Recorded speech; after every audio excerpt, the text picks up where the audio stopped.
laptop for the last 3 years. I don't know why I've got the back pain, but you know, sometimes the microtrauma is, after having done all the exams, I say, you know, the cause of your low back pain will be maybe because you sit like this for so long in the day.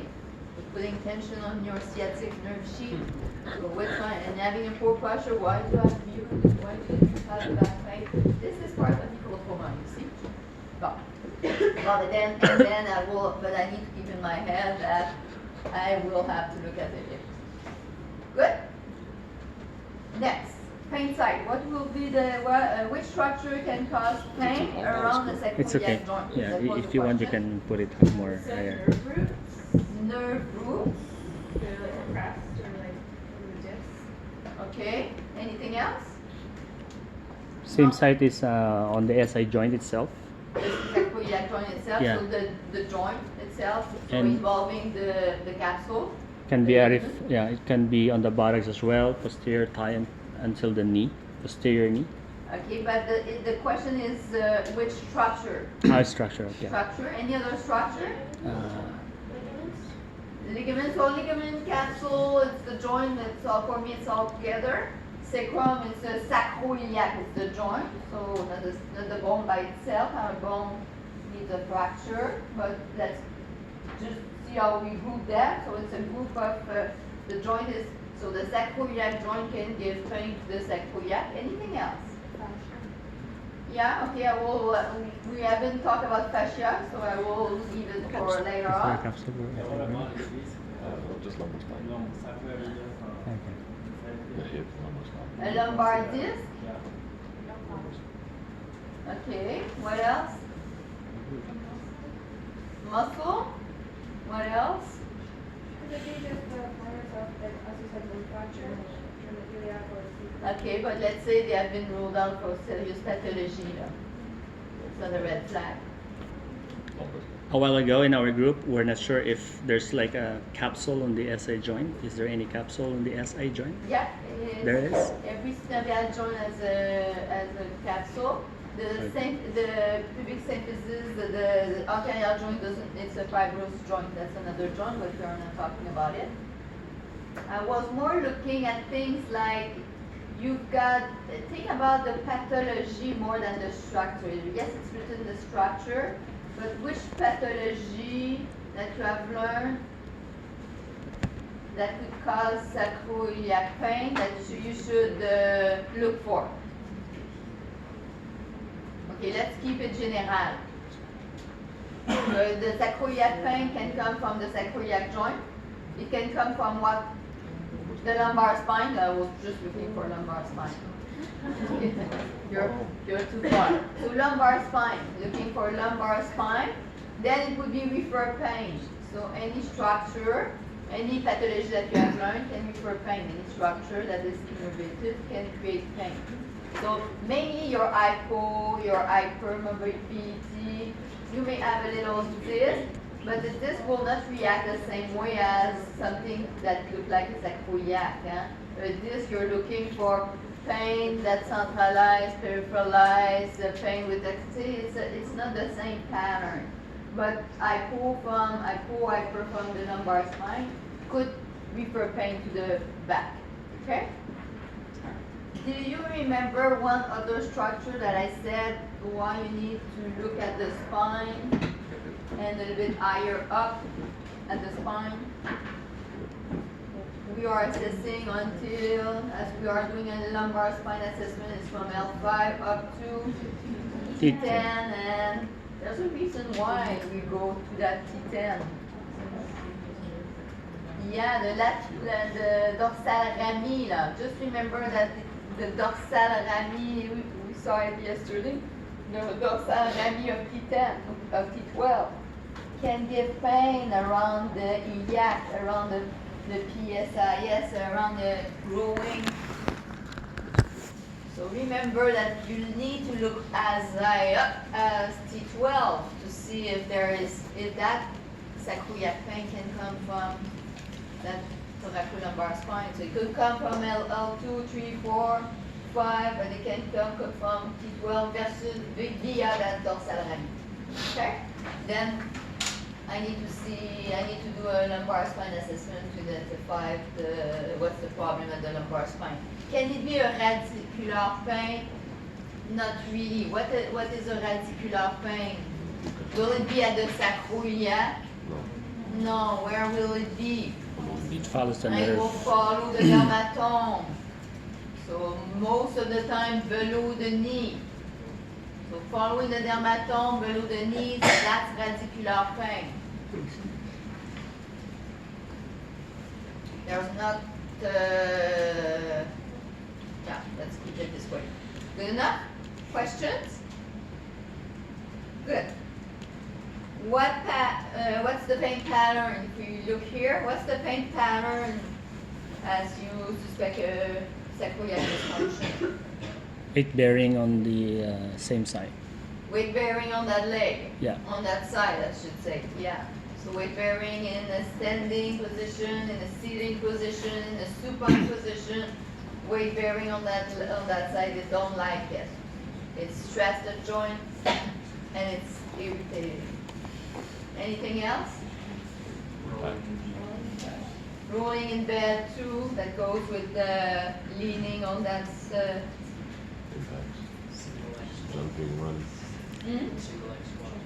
Yeah, so everything that goes with weight bearing, so upping, jumping, then it's a question of how much irritated they are. So sometimes bilateral weight bearing, just weight bearing a little bit on it, half of the weight is enough to irritate and cause pain. Sometimes you need to up on it or jump on it to create pain. But this is something very specific to the sacroiliac versus the lumbar spine. And the goal is look at all the tattoos that you have, and I want you to be able to say, oh, that seems to be a sacro. Oh no, that's not a sacro. It's a lumbar spine. That's why we are going over those things. Okay? Everybody's okay? What? So will it be the same kind of pain pattern for both hypo in anterior rotation, hypo in posterior rotation, and hyper? Yes or no? Who would say yes? Lift your hand. If it's the same pain pattern for hypo in anterior rotation, hypo in posterior rotation, and hyper on the sacral, yes. But is it the same pain The same. pattern? Yes. Who would say yes? Lift your hand. Who would say no? Who don't know? Okay, that's okay. I like somebody to say, oh, I don't know it. So now you know it's the same pain pattern, and you will remember it for your exam, I'm sure. Same pain pattern. So if there's some weight-bearing problem, more likely to be a sacroiliac than a lumbar spine, but you don't know if it's an hypo in anterior posterior rotation. Good enough? So it's all those little test questions that will, by the end, tell you what's the final conclusion. If we look at observation, this one we have been working on, it should be easy or easier. Your group. Observation. So while doing observation, what will be your finding if your clinical hypothesis is an hypomobility in anterior rotation at the right sacroiliac joint? If it's a hypermobility in anterior rotation, that means that they might be stuck in posterior rotation. Yeah. Which means that if you're doing your observation, you might see that the AXIS might be superior and Yeah. the PSIS would be inferior on the right side. Yep. And they might also stand leaning more to the unaffected side if they're making pain type of thing. Okay, but okay. Okay. Yeah, and what else? From your observation, palpation? I'm not sure, but I was thinking the same from on the left side would be more sensation. Yeah. So deeper? Yeah. Yeah. It goes with the posterior rotation? Yeah. Okay, It's, and we're one more really thing? not sure, but since the pelvis is stuck in posterior, not the ilium is stuck in posterior rotation, we're really not sure, but like the leg would be a bit shorter. Exactly. Have you found everything? Synovitis. Aha. So if you remember, if it's hypo in one position, in one direction, it will be stuck in the other direction. So your finding from observation will be the opposite of your finding for range of motion and everything that goes with movement. So here, there was an hypo in anterior rotation, so being stuck in posterior rotation, so on the right side, so this is the right side, anteriorly, posterior rotation, ASIS being superior, PSIS being inferior. We said from the biomechanic, as you move into posterior rotation, if you're stuck in posterior rotation, the sacrum will be relative to the iliac. It's always the movement relative to each other. It will be the sacrum will be stuck in mutation. So as you will be doing your sacral palpation at the base, it will be deeper on that right side. And we said, if you were there yesterday, we said with posterior rotation, it brings up the acetabulum, so the leg will look like it's shorter. Okay? Everything that needed to be said on an exam was said there. Very good, guys. Everybody's okay with this? Any questions? This is really biomechanics. Okay? Let's do the range of motion over there as a group, whoever wants to talk. Range of motion. While assessing for lumbar range of motion, what will be your finding if your clinical hypothesis is an hypo in posterior rotation on the right side? I try to give you different cases so that you can think through it and go over it again as you will be reviewing. So that means you would be stuck in anterior rotation. So you don't have to think about it being stuck in now because we're talking about range of motion. So it's hypo in posterior rotation on the right side. Okay, so it's limited in flexion, extension. Okay, limited in extension, Yeah. limited in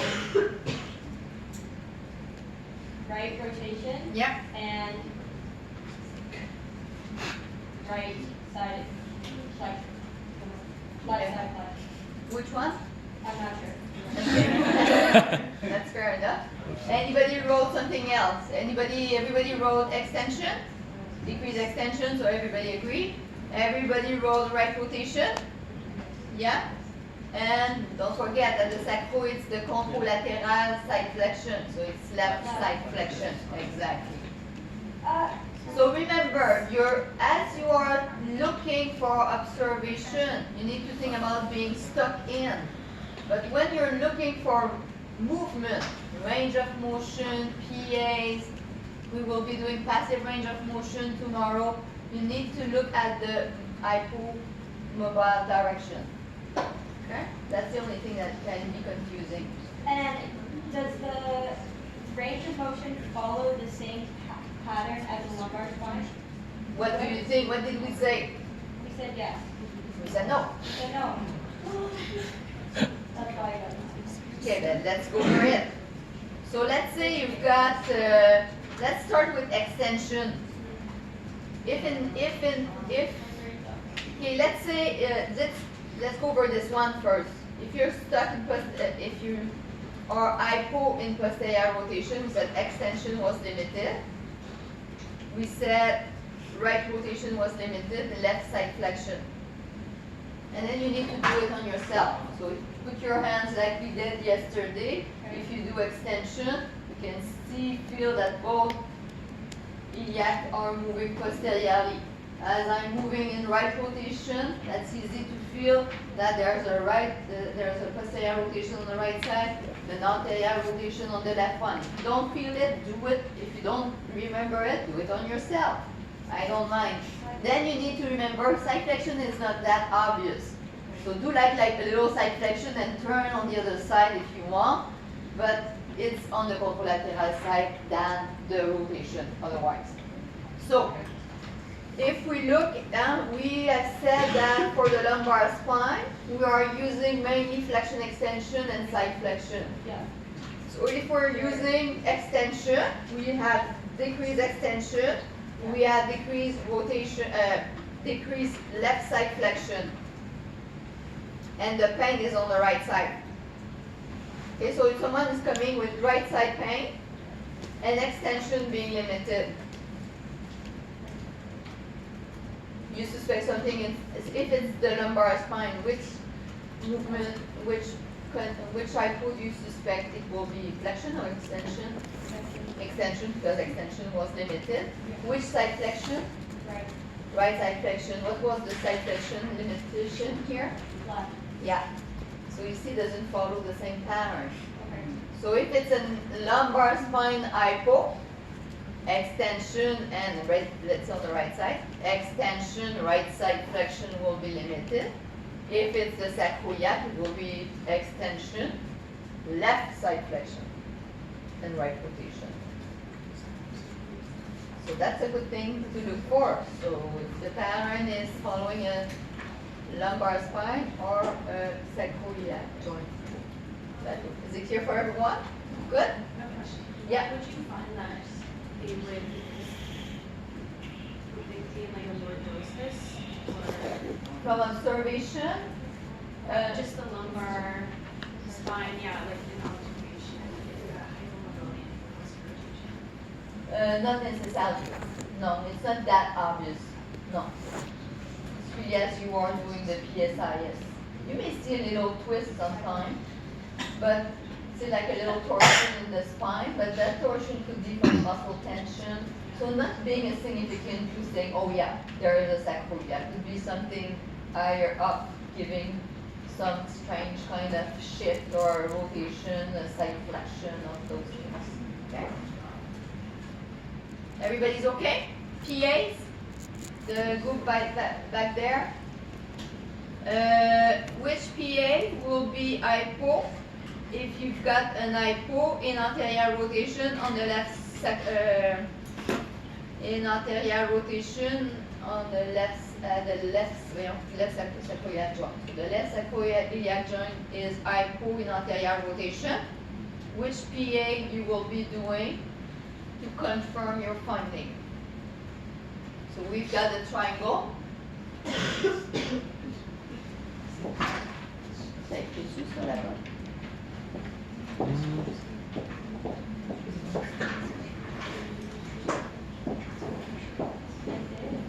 Vous êtes trop pour la machine.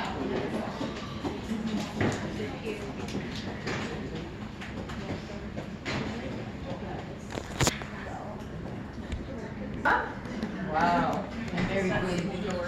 My abscess, that's my abscess side. This and doing little X in the spine, on the spine, that's the best thing I can do as an assist. So let's start with the second one, which will be easier. So second one, if you are hypo in posterior rotation on the left side. So your left sacroiliac joint is hypo in posterior rotation. Where should I be placing?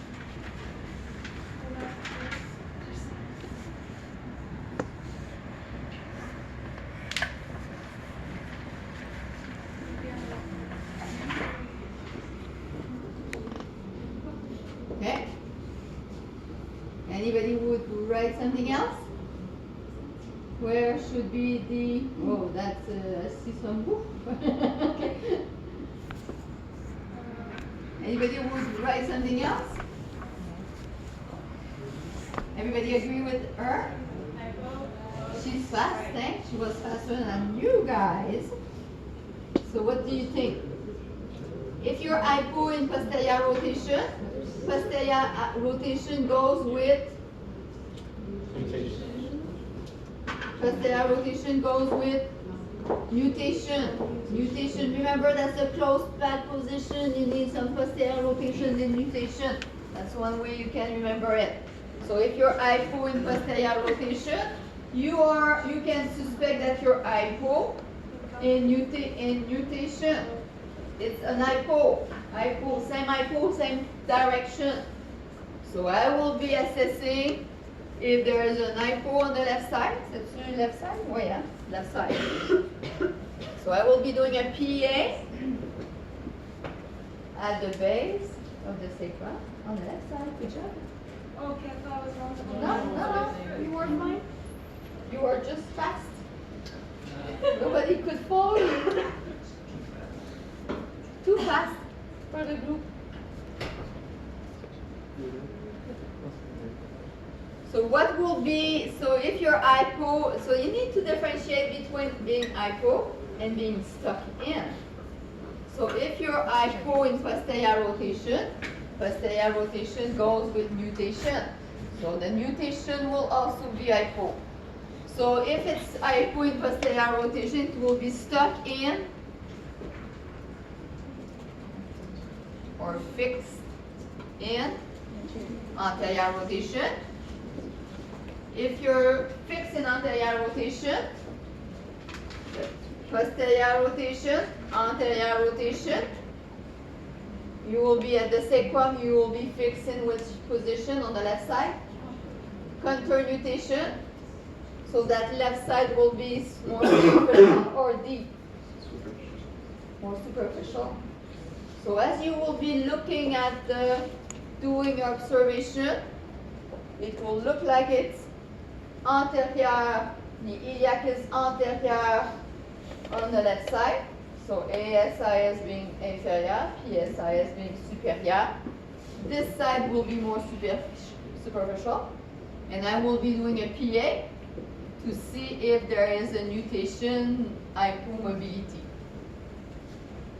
And I can be using that nutation PAs as a treatment technique to improve the mobility of that sacroiliac.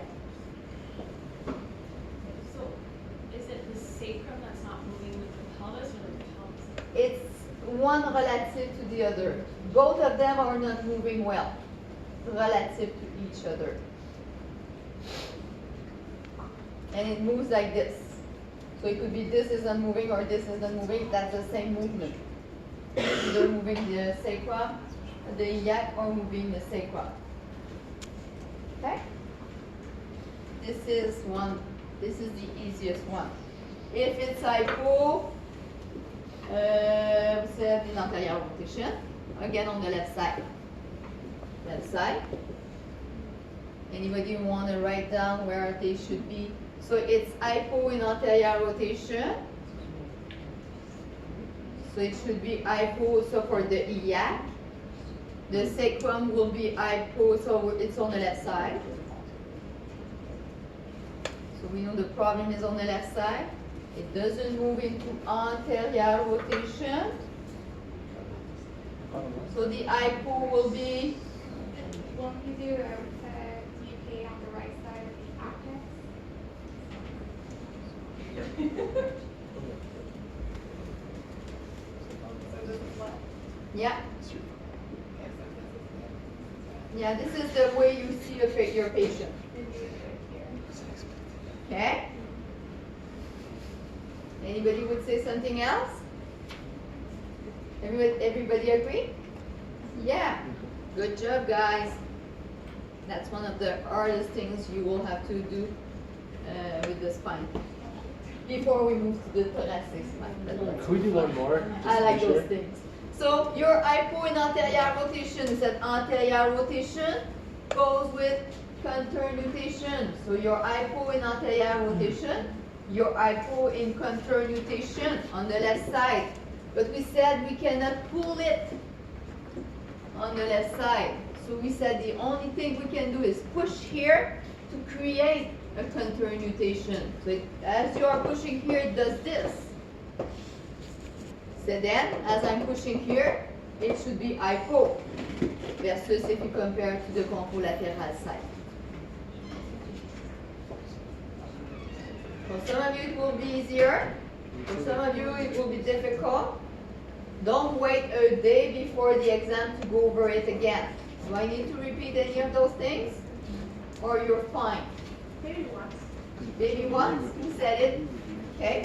Both of it or only the last one? Huh? The second one. you can see it different ways. So you can just analyze that you are having on the left side. We said you need to remember this, even if you don't you've got the choice of understanding the tracking that we were talking yesterday actually. So you need to remember if you're doing a posterior rotation, the sacrum is doing a posterior rotation of the iliac. Posterior rotation of the iliac, the sacrum is moving into nutation.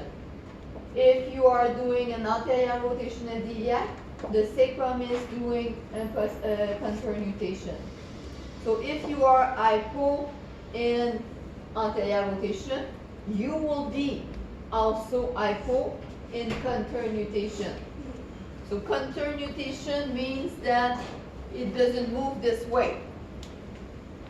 I want to assess it. I cannot pull on it. So the only thing I can do is push here to create that contour nutation. Okay? This is if you think of the hypomobility only.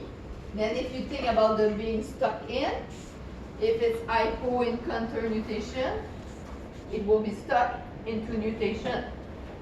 It was stuck, it's stuck in posterior rotation and nutation. Is it clearer? Okay.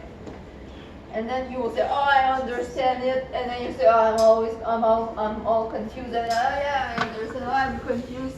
That's normal. But just go over it a couple of times.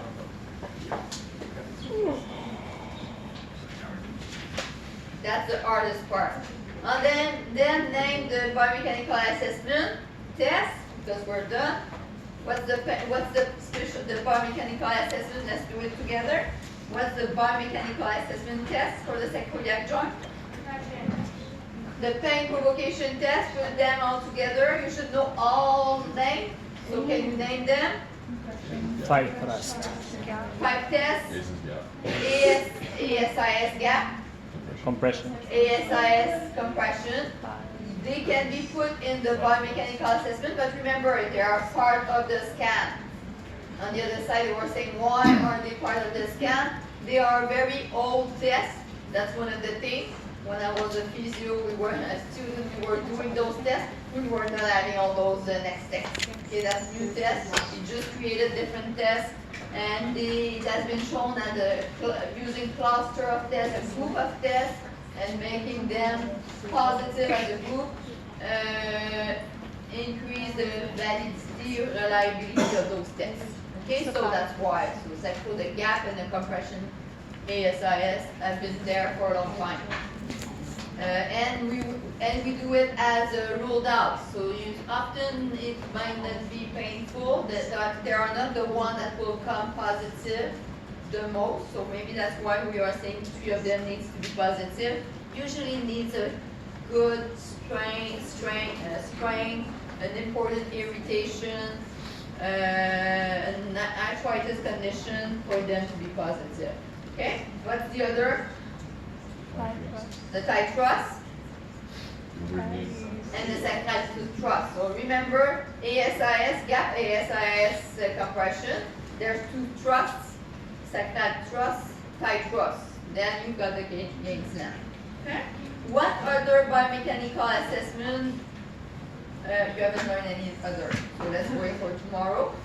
Is the observation part, observation, palpation, ASIS, PSIS, circus part of the scan? No, it's part of the biomechanical assessment. Let's say you've got a back pain, and your patient's coming with pain there, and there's nothing around the sacro at all. You don't have to look at the ASIS, PSIS, the sacral, and everything. You will be doing an assessment and a biomechanical assessment for the lumbar spine. Fair enough? Everyone stand up 1 sec. And I want you to show me one exercise if you've got an hypomobility in posterior rotation on your right side. You've got an hypo, your patient is having an hypo on the right side. Sacroiliac hypo, posterior rotation, right side. What can you do? Hein? You've been doing it for like the last 2 minutes. That I did the concept. Ouais. Okay. So doing this could be one thing. Maybe just not, say for sure it goes with the biomechanics, so it goes with something in flexion.